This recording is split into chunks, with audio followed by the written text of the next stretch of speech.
In the seventh video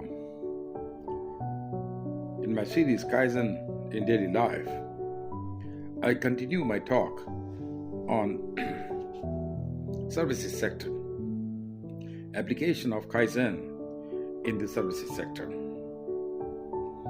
which is huge. And actually, this sector covers majority of the GDP of the country. I talked about telecom sector, I talked about power sector, I talked about hospitality, health, healthcare, agriculture, retail, and of course there are many other sectors which are part of majority part of our economy. We cannot forget construction sector, infrastructure sector, doing so well. Banking sector, insurance sector, stock exchanges, great contributors to our economy. Education sector, schools, colleges have huge application of Kaizen if applied to improve their performance. There's so much of competition now. Earlier there used to be a huge gap between demand and supply, and it was so difficult to get admissions. But now with private universities coming in, UGC bringing in new and new policies, so there are n number of education institutes which have actually come into big competition. Not only in India, but also overseas education has also become a very important issue. We have talked about the aviation sector, railways, shipping, other major sectors that we have in this services sector. We have service stations for the cars. We have roadways. We have huge warehousing and logistics business. We have even political parties who are actually trying to provide public service, who are in the business of public service, can also do a lot of Kaizen activities at their grassroots level and also at the leadership level to take the political party to a different level. And there also we know there is a lot of competition. We have police services, where we have done some work also, how to do, improvement in the community policing, for example. We have judiciary services, another very important sector that we have. And there's a lot needs to be done there as far as the service to the people who are actually using the courts. And we know, the current situation is not very encouraging. And if it is applied at the strategic level by the leadership, we can definitely apply Kaizen from top to bottom and do a lot of improvements, whether in the service to the litigants or the infrastructure itself. So the applications are numerous. When you go to the coastal areas, you find ports and harbors playing very important role for the economy of the country in terms of exports and imports. In railways, we have a lot of scope for doing Kaizen activities, and in fact, there is a huge amount of work that can be done at the railway stations, on the tracks, on the signaling, on the safety aspects, on the food supply, which is done catering, which is done to the and on the tourism side also. So there are a lot of verticals within the railway itself. So having said that, let me today focus on the health sector. As I said earlier, we will we will try to take up in one sector per video. Last time I talked about the hospitality sector. This time I'll talk about the health sector. In the health sector, you can be a small clinic, you can be a pathological lab, you can be a nursing home, you can be a large multi-specialty hospital, and you can be a private sector hospital, you can also be a government sector hospital. So let's take example of a hospital. And the most important part of the hospital business is the patient care, the services that you provide, which basically treats the patient. So the question is, again, we start with the assessment. What is our current business? What is our current business model? And what was our goal and what have we achieved? And what is going to be our future goal and what are we going to achieve? What we intend to achieve. Health sector is very important in the Indian context because now a lot of insurance companies are active in India.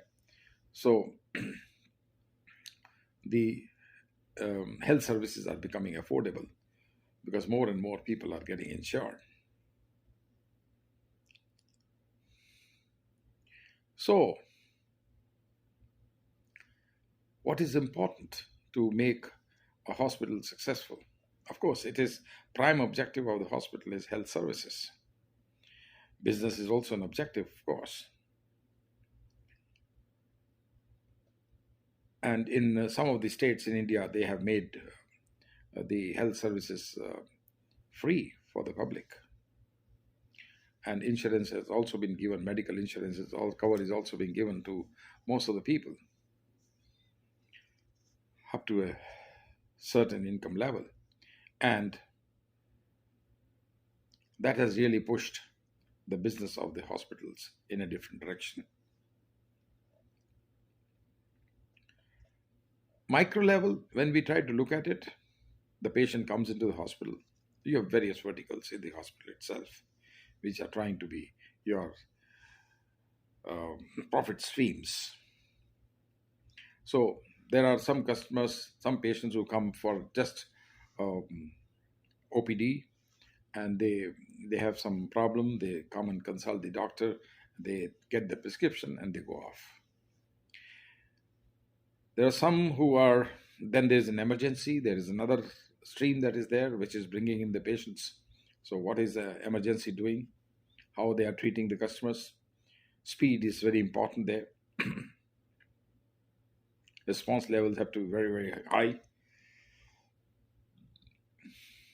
Ambulance services, trauma services.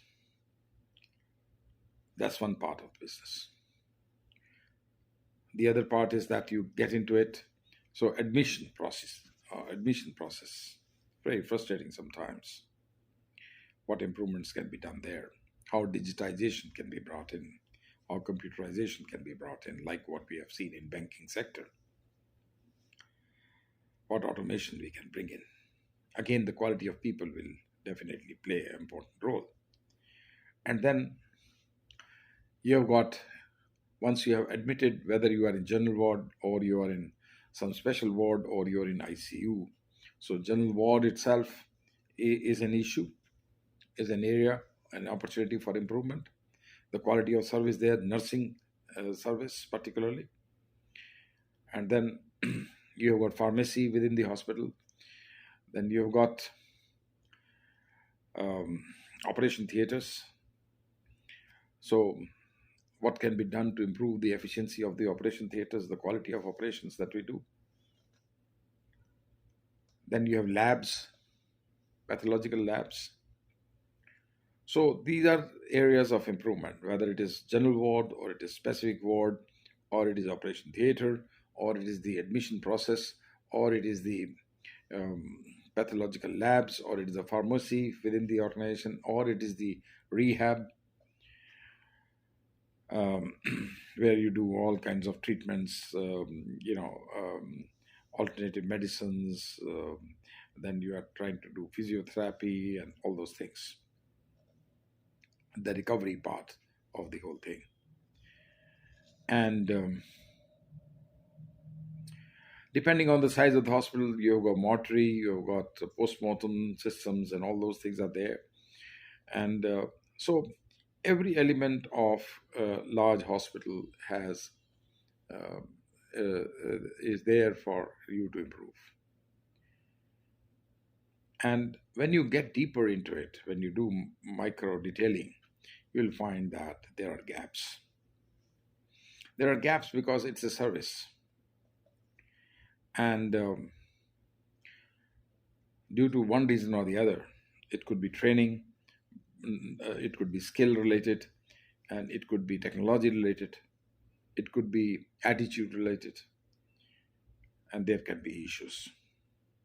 So if you try to bring in Kaizen culture there, you will find definitely, things will start taking different direction. Of course, it requires a lot of efforts in terms of forming Kaizen teams, creating a leadership, and then, training people um, at various levels, making them conscious of this movement that you're going to start. And of course, at the end of the day, what you will achieve is a better service to the patients and more success rates and definitely higher profits. Again, time doesn't permit me to talk too much in details about the services which can be touched upon by Kaizen, but definitely I'm just touching the tip of the iceberg. You have to go down and see things. Issues related to quality, issues related to productivity, issues related to costs have to be evaluated and seen. So, there are many other, as I said, important sectors, education being one, construction another one, retailing another one, agriculture another one. I have covered to some extent hospitality and the health now. I will cover the other sectors also in my subsequent videos. As I said, even political parties can think in terms of, because they involve a mass scale contact with the people, and one mistake and you're gone. And you have a huge army of grassroots workers who are actually working for you, for getting you votes. So we'll talk about it in more details as to what can be done at micro level there also to see that your performance improves. So thank you very much. I'll get back to you uh, in my 8th video. Um, I think this time I'll touch the education sector, and then in my 9th video I'll pick up the construction sector. Both are really, really important sectors. Thank you so much for listening to me.